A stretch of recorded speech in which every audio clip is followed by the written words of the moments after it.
Hello everyone, I am Walt here with the Enlightened Life series here and all that kind of fun stuff. Doing a special series on 101 ways to be happy on a daily basis.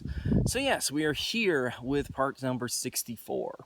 Yeah, 8 squared here, all that kind of fun stuff. So 64 parts in, more than halfway.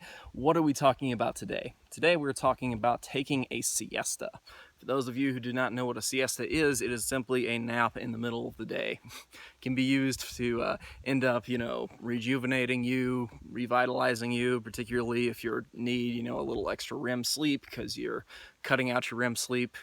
As somebody who's experimented a little bit with sleep and sleep techniques, I can tell you that a lot of the hard science behind the average of 8 hours is pretty good because the REM sleep important component there. Otherwise, for basic vitally, needs, if you forget the mind for a minute, then you only need 4 to 5 hours consistently. But if you want to continue to function and particularly to be happy, as we all do here, then it's really a matter of going beyond that and simply getting your 7 to 8 hour kind of range, because that's really where you're getting all your REM sleep that you're really going to need to be feeling up and good and alert and able to pay attention to things and all that kind of fun stuff. Anywho, that's a biggie, but taking a siesta, taking a nap.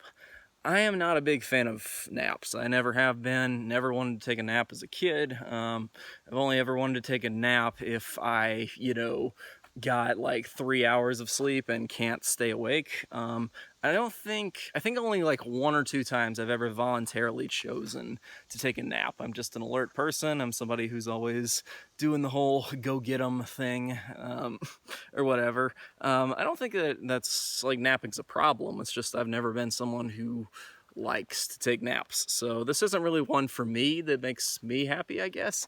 But I think the really important thing behind it, which is really, the thing to realize here, is not always the thing itself, but what it does for you, is simply to say that it's taking time for yourself. It's taking time out of your day to say, I deserve, an hour or 2 here to take a break, to take a power nap, and to get some energy.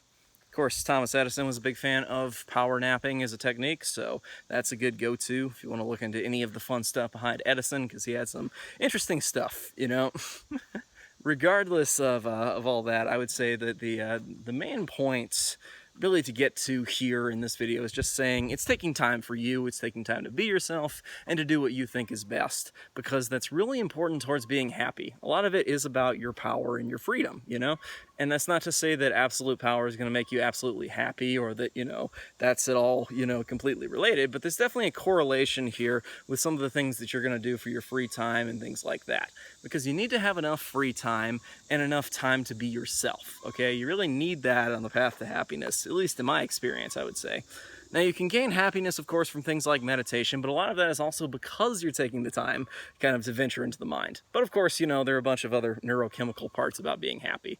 Anywho, my main point here is to say that, once again, it's about you. It's about being yourself and giving yourself some time to do something that is going to make you happy. So if that's taking a nap, go ahead. If that's playing video games in the middle of the day, go ahead and do what you want to do as a break in the middle of the day and say, you know what, I have time for myself.